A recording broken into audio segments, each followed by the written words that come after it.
सभी को। मैं हूँ सृष्टि और आज हम Bhagavad Gita chapter 9 the most confidential knowledge के श्लोक 11 को कवर करने वाले हैं। रोज की तरह पहले मैं संस्कृत में श्लोक को पढ़ूंगी, उसके इंग्लिश ट्रांसलेशन को देखेंगे और मीनिंग को समझेंगे। तो चलिए शुरू करते हैं। अवजनन्ति मम मुदा मनुष्यं तनुम् आश्रितं परं भवम् अजानन्तो मम भूता महेश्वरम्।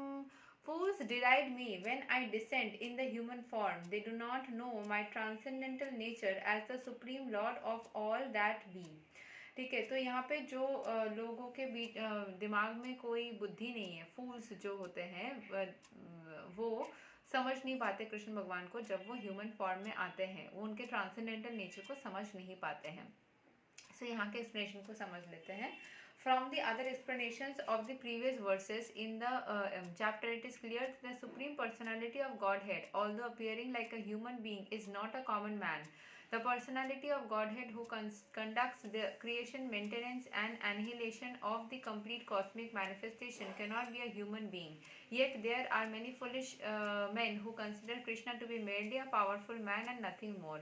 Actually, he is the original Supreme Personality as is confirmed in the Brahma Samhita. Ishvara Parama Krishna, he is the Supreme Lord.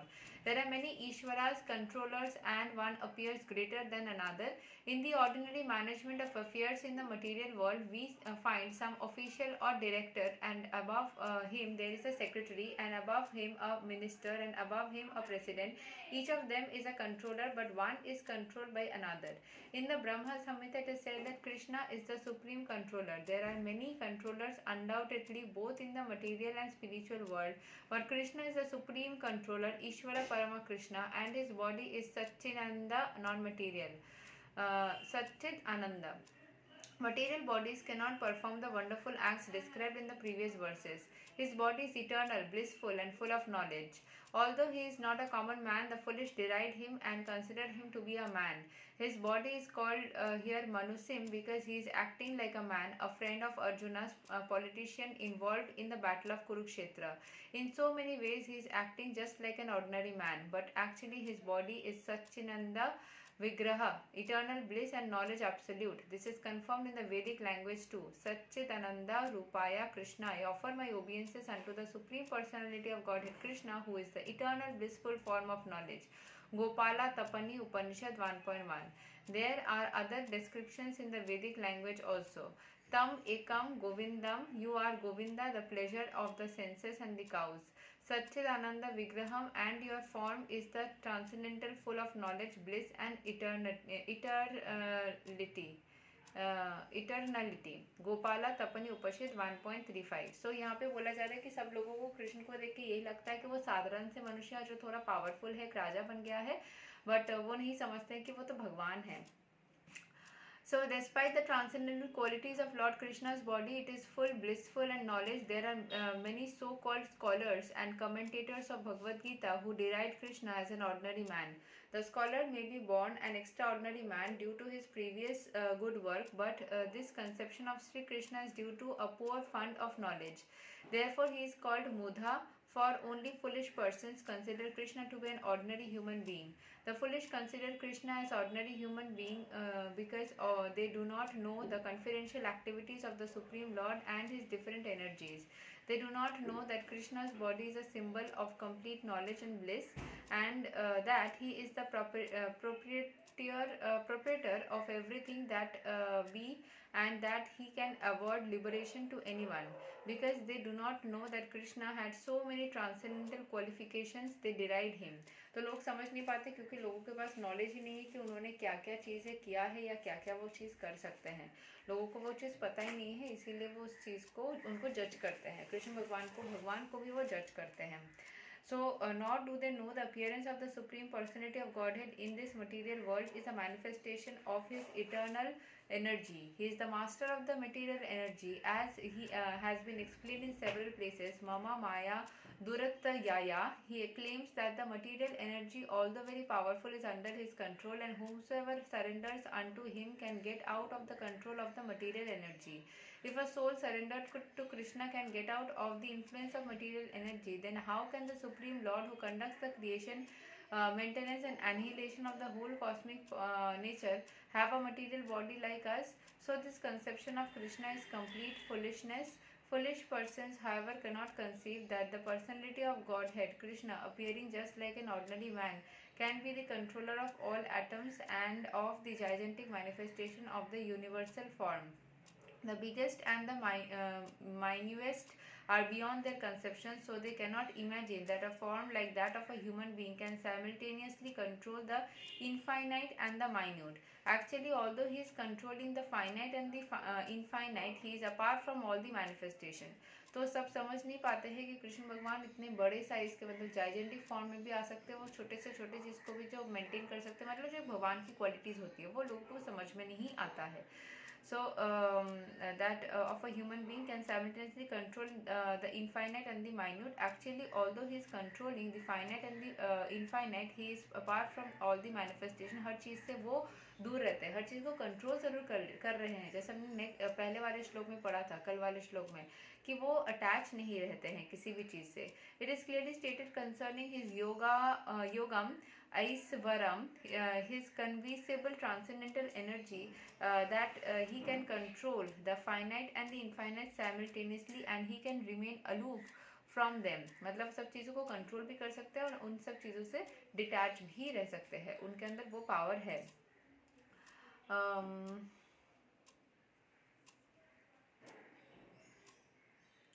Okay. Although the foolish cannot imagine how Krishna, who appears just like a human being, can control the finite and the infinite, appears just like a human being, can control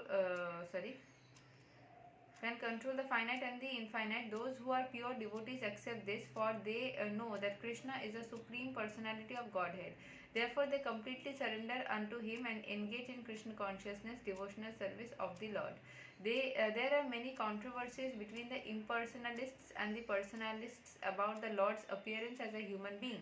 But if we consult Bhagavad Gita and Srimad Bhagavatam, the authoritative texts for understanding the science of Krishna, then we can understand that Krishna is the supreme personality of Godhead. He is not an ordinary man. तो इस बारे में बहुत सारी research हुई है कि वो अगर एक ह्यूमन जैसा बॉन्ड लिए हैं तो वो कैसे भगवान है, मतलब क्या चीज़ से हमें लगता है कि वो भगवान है.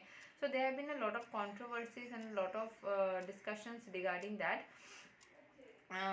So यहाँ पे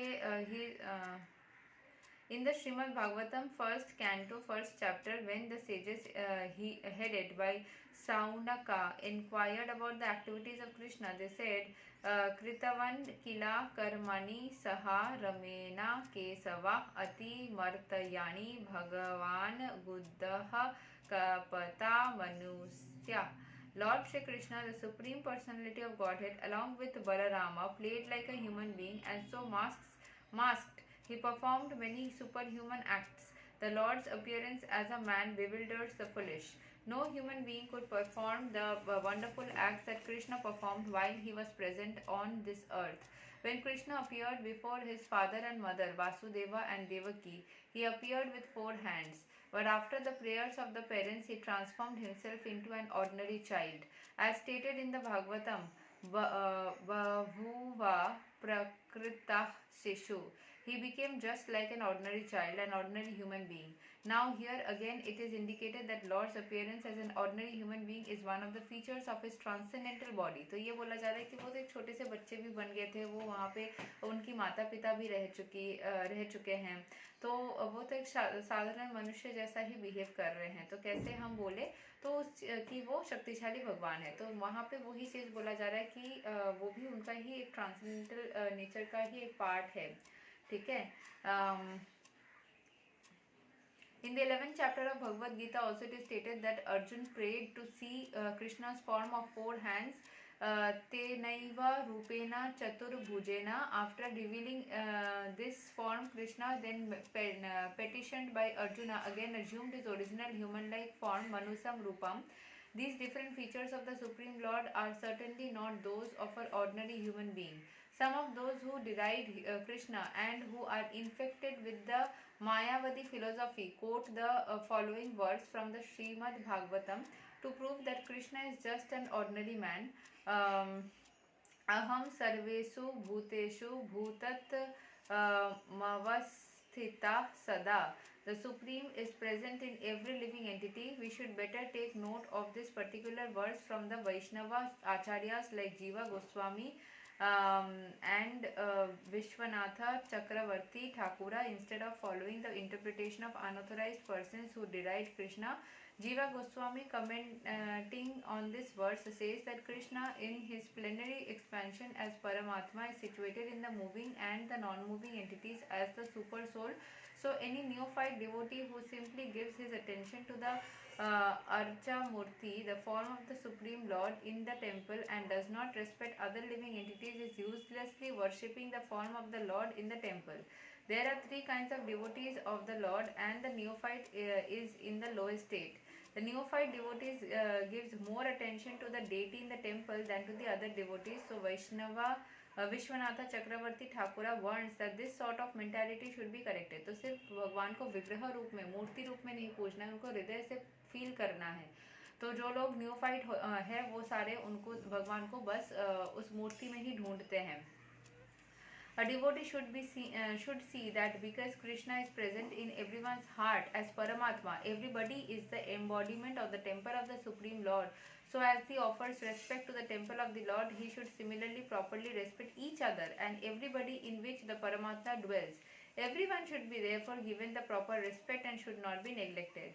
There are also many impersonalists who deride temple worship. They say that since God is everywhere, जो मेरी भावना है, why should one restrict himself to the temple worship? But if God is everywhere, is he not in the temple or in the deity? Although the personalist and the impersonalist will fight with one another perpetually, a perfect devotee in Krishna consciousness knows that although Krishna is the supreme personality, he is all pervading, as confirmed in the Brahma Samhita. सब जगह पे वो सर्वत्र है, ये मेरी विश्वास है.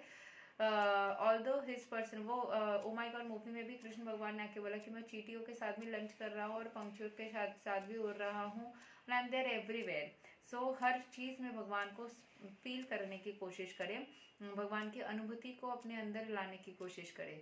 Although his personal abode is Goloka Vrindavana and he is always staying there by his different manifestations of energy and by his plenary expansion. He is present everywhere in all parts of the material and spiritual creation. तो वो यहाँ पे हर जगह पे, मतलब वो material and spiritual creation में हर जगह पे वो प्रेजेंट है. चाहे आप मूर्ति में ढूंढो, कहीं और ढूंढो, हर जगह पे ही भगवान विद्यमान है. यही श्लोक में यही चीज़ को बताया गया कि उनकी जो शक्ति है उसको कोई भी नहीं समझते हैं कि वो एक साथ में सब जगह पे विद्यमान है. यही तक था shloka number 11 of Bhagavad Gita chapter 9. अगले वीडियो में हम श्लोक 12 को कवर करेंगे. तब तक के लिए हरे कृष्ण, राधे राधे, जय श्री राम. पढ़ते रहिए गीता और अपने ज्ञान को बढ़ाते रहिए.